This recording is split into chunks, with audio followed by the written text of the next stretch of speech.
Hello, everybody. This is Paul with Torah Life Ministries. We continue to do our daily Bible reading. We're up to 1 Corinthians chapter 4. We're going to start off with our prayer here, the Shema found in Deuteronomy 6:4-9. Shema Yisrael, Yahweh Eloheinu, Yahweh Echad. Baruch Shem Kivo Mahuto Leolam Vaed. Hear, O Israel, Yahweh is our Elohim, Yahweh is one. And you shall love Yahweh with all your heart, with all your soul, and with all your might. And have these words which I command you this day be upon your heart. And you shall teach them diligently to your children, and speak of them when you sit in your house, when you walk by the way, when you retire, and when you rise. And you shall bind them for a sign upon your hand, and let them be frontlets between your eyes. And you shall write them on the doorposts of your house and upon your gates. Okay, so we are up to chapter 4. And we see here in chapter 1, it says in verse 1, so look at Apollos and me as mere servants of Yeshua, who have been put in charge of explaining Yahweh's mysteries.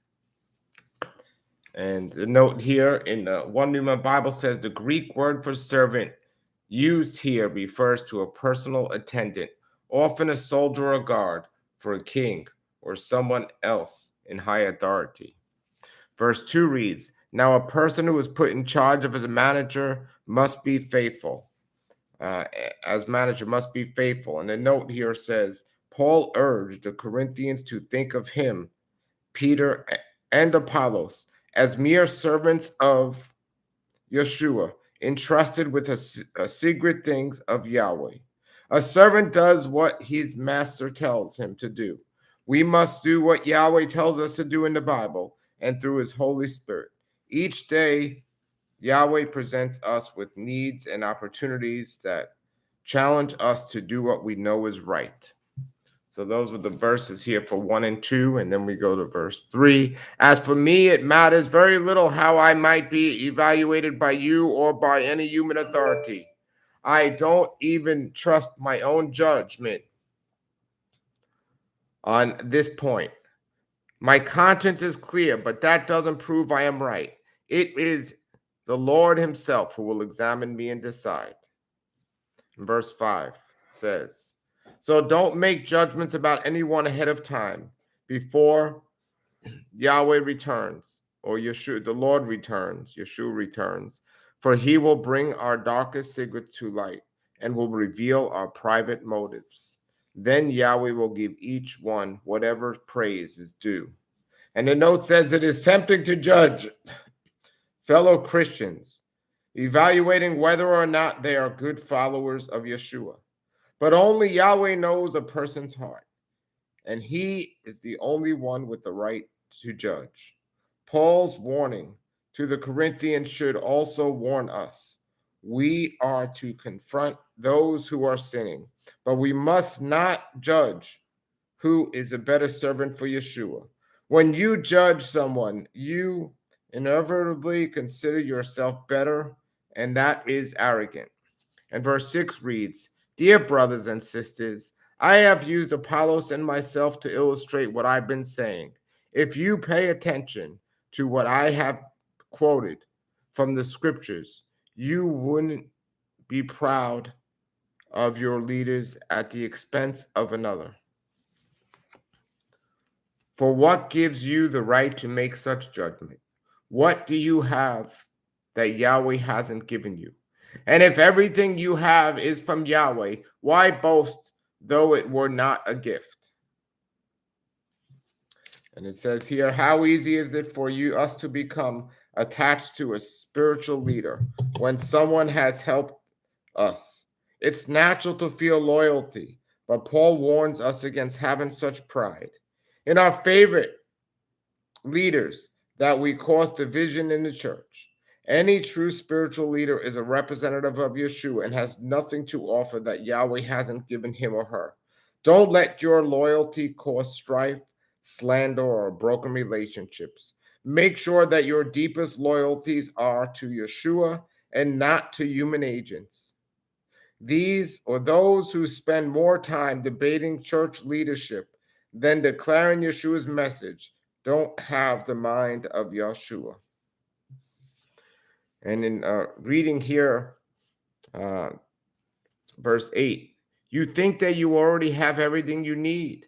You think you are already rich. You have begun to reign in Yahweh's kingdom without us.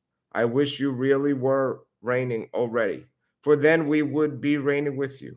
Instead, I sometimes think Yahweh has put us apostles on display, like prisoners of war at the end of a victory parade, condemned to die. We have become a spectacle to the entire world, to people and angels alike. Our dedication to Yeshua makes us look like fools, but you claim to be so wise in Yeshua. We are weak, but you are so powerful. You are honored, but we are ridiculed. Even now we go hungry and thirsty, and we don't have enough clothes to keep warm. We are often beaten and have no home. We work wearily with our own hands and earn our living. We bless those who curse us. We are patient to those who abuse us. We appeal gently when evil things are said about us, yet we are treated like the world's garbage, like everyone's trash, right up to the present moment. The note here says the Corinthians has split into various cliques, each following its favorite preacher, Paul, apostles, Peter, etc. Each clique really believed it was the only one to have the whole truth and thus felt spiritually proud. But Paul told the groups not to boast about being tied into a particular preacher because each preacher was simply a humble servant who had suffered for the same message of salvation in Yeshua the Messiah. No preacher of Yahweh had more status than another. And we read verse 14. I am not writing these things to shame you, but to warn you as my beloved children. For even if you have 10,000 others to teach you about Yeshua, you only have one spiritual father. For I became your father in Yeshua when I preached the good news to you. And it says here for verse 15, Paul was calling attention to his spiritual role as a Corinthian spiritual father. In an attempt to unify the church, Paul appealed to his relationship with them. By father, he meant he was the church founder. But he started the church, he could be but because he started the church, he could be trusted to have the best interest at heart. Paul's a good father. Paul's tough words were motivated by love, like the love a good father has for his children. That was for 15, and verse 16 reads, so I urge you to imitate me. And verse 16 in the Hebraic roots and the One New Bible says the sanctuary is the correct translation and is a significant point. The temple has a count where sin was welcome and an altar where sin was dealt with. Sin has to be dealt with before entering the sanctuary, or the priest or entered or who entered was dead. Your body is a sanctuary. And that was for 16 here, which says, I'm sorry, I was reading the previous chapter. I apologize for that. Let's go to verse 16 in chapter 4. It says, this puts Romans 7:13-20 in perspective. No one is perfect, but we are led to exemplified lives to be good examples to others. So that was for 16. And 16 in this note says, Paul told the Corinthians to imitate him, to follow his example. He was able to make this statement because he walked close to Yahweh, spent time in Yahweh's word and in prayer, and was aware of Yahweh's presence in his life at all times. Yahweh was Paul's example. Therefore, Paul's life could be an example to other believers. Paul wasn't expecting others to imitate everything he did, but they should imitate those aspects of his beliefs. They conduct that were modeling Yeshua's way of living. And then verse 17 says, that's why I have sent Timothy, my beloved and faithful child, to Yahweh. My beloved and faithful child in the Lord. He will remind you of how to follow Yeshua the Messiah. I just as I teach in all churches wherever I go. And the note here for 17 says, Timothy had traveled with Paul on Paul's second missionary journey and was a key person in the growth of the early church. Timothy probably did not deliver this letter to the Corinth, but more likely arrived there shortly after the letter came. Timothy's role was to see that Paul's advice was read and implemented. And then he was to return to Paul and report on the church's progress. And the note in One New Man Bible says, although often translated church, no Greek word meaning church is used in the New Testament. So it's more of a congregation. That's what the more of an accurate word was. And then verse 18, we read, some of you have become arrogant, thinking that I will not visit you again. And the word used in the One New Man Bible is pride or proud. Some of you become proud. Verse 19 says, but I will come and soon, if Yahweh lets me. Then I will find out whether these arrogant people just gave pretentious speeches or whether they really have Yahweh's power. For the kingdom of Yahweh is not just a lot of talk. It is living by Yahweh's power. And the note here for 18 to 20 says, some people talk a lot about faith, but that's all it is, talk.